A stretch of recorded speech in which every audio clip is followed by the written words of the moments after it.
జీవాల పెంపకదారులకు నమస్కారం. నేను డాక్టర్ నాగేంద్రబాబు. ఈ వీడియోలో మనం కొత్తగా పుట్టిన మేకపిల్లలు వచ్చే సొలుగుడు రోగం గురించి తెలుసుకుందాం. దీనినే ఫ్లాపీ కిడ్ సిండ్రోమ్ అని కూడా అంటారు. మన వాడుక భాషలో ఉసరవెల్లి రోగం అని కూడా అంటారు. ఈ వ్యాధి వచ్చినట్లయితే పిల్లల్ని ఎలా కాపాడుకోవాలి, చేయాల్సిన చికిత్సలు ఏమిటి, దీని నివారణ చర్యలు ఏం చేయాలని తెలుసుకుందాం. మీరు మొదటిసారిగా వీడియో చూస్తున్నట్లయితే please like the video, subscribe the channel. సొలుగుడు రోగం అనేది 15 రోజుల్లో పిల్లలకు వస్తుంది. మోస్ట్లీ 3 నుంచి 10 రోజుల పిల్లలకి ఇది సోకుతుంది. మేక పిల్లల్లో అత్యధిక శాతం మరణాలకు ఈ వ్యాధి కారణమవుతుంది. పుట్టిన పిల్లలు ఆరోగ్యకరంగా ఉండి సడన్గా ఈ జబ్బు వచ్చి చనిపోతుంటాయి. ప్రాపర్ కేర్ మరియు ట్రీట్మెంట్ ఇవ్వకపోతే అధిక మొత్తంలో చనిపోయే అవకాశం ఉంది. ఈ సొలుగుడు రోగం యొక్క లక్షణాలు చూసినట్లయితే పిల్లలు ఆరోగ్యకరంగా ఉండి సడన్గా బలహీనంగా కనిపిస్తాయి. కండరాల బలహీనత ఉండడం వల్ల అవి నడవడానికి ఇబ్బంది పడతాయి. కొన్ని పిల్లలకు నరాల బలహీనత వచ్చేస్తుంది.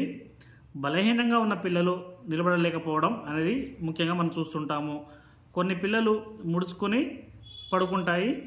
పిల్లలు పాలు తాగడానికి ఇష్టపడవు. మనం త్రాగించినట్లయితే గుటక వేసే సామర్థ్యం అయితే ఉంటుంది. కొన్నిసార్లు రైతులు పాలు తాగించడానికి ట్రై చేసినప్పుడు పొరపోయి ఆస్పిరేషన్ నిమోనియా అయ్యే అవకాశం కూడా ఉంది. ఈ పిల్లల్ని మనం పరీక్షించినట్లయితే అన్ని పారామీటర్స్ నార్మల్గానే ఉంటాయి. జ్వరం ఉండదు, అలాగే పారుడు కూడా ఉండదు. పిల్లలు ఈ లక్షణాలు చూపించి పారుతున్నట్లయితే ఇది సొలుగుడు రోగం కాకుండా వేరే ఇతర జబ్బులు పిల్లలకు సోకిందని అర్థం చేసుకోవాలి.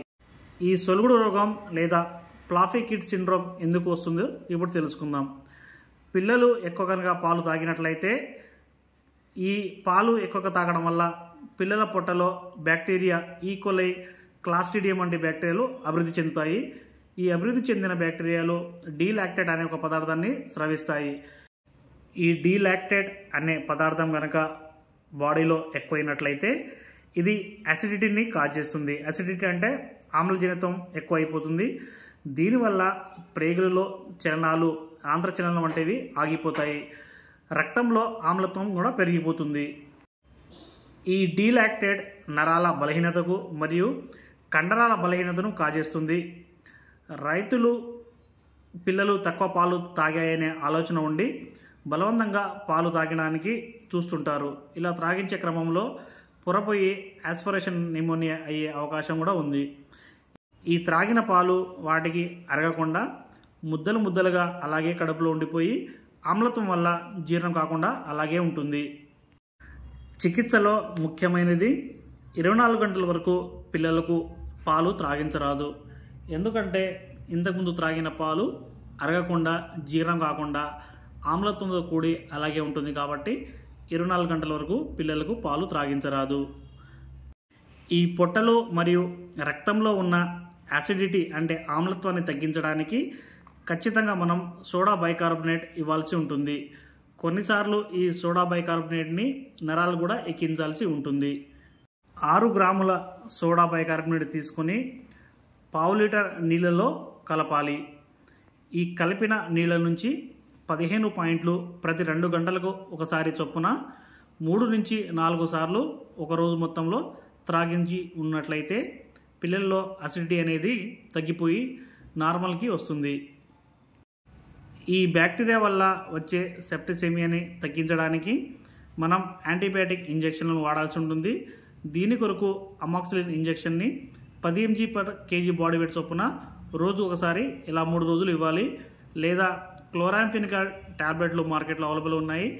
దీనిని 40 mg/kg చొప్పున పిల్లలకు ఇవ్వాల్సి ఉంటుంది. ఉన్న పిల్లల కొరకు నీటిలో చక్కెరని వేసి ఆ చక్కెర కరిగేంత వరకు చూడాలి. ఆ నీటిని వేడి చేసి చల్లార్చిన తర్వాత పిల్లలకు సిరింజ్ సహాయంతో నోట్లో త్రాగించాల్సి ఉంటుంది. అలాగే బి కాంప్లెక్స్ ఇంజెక్షన్ని కానీ బి కాంప్లెక్స్ టానిక్ని కానీ ఇవ్వాల్సి ఉంటుంది. ఈ బి కాంప్లెక్స్ ఇంజెక్షన్ని 0.5 ml నుంచి 1 ml వరకు చర్మం కింద వేయాలి.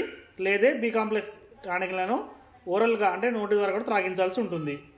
ఈ సొలుగుడు రోగం రాకుండా నివారణ చర్యలు ఏమి చేయాలని తెలుసుకుందాం. పిల్లలకు అధికంగా పాలు ఇవ్వకుండా జాగ్రత్త పడాలి. అధిక పాలిచ్చే మేకలు ఉన్నట్టయితే ఆ పిల్లలను మేక దగ్గరికి చేర్చే ముందే ఆ మేక యొక్క పాలు పిండినట్లయితే పిల్లలు అంతగనగా పాలు తాగకుండా ఉంటాయి. మరిన్ని వీడియోల కోసం please like the video, subscribe the channel. మీకు ఏమైనా సందేహాలు ఉంటే కామెంట్లు అడగండి, నేను వాటికి రిప్లై ఇస్తాను.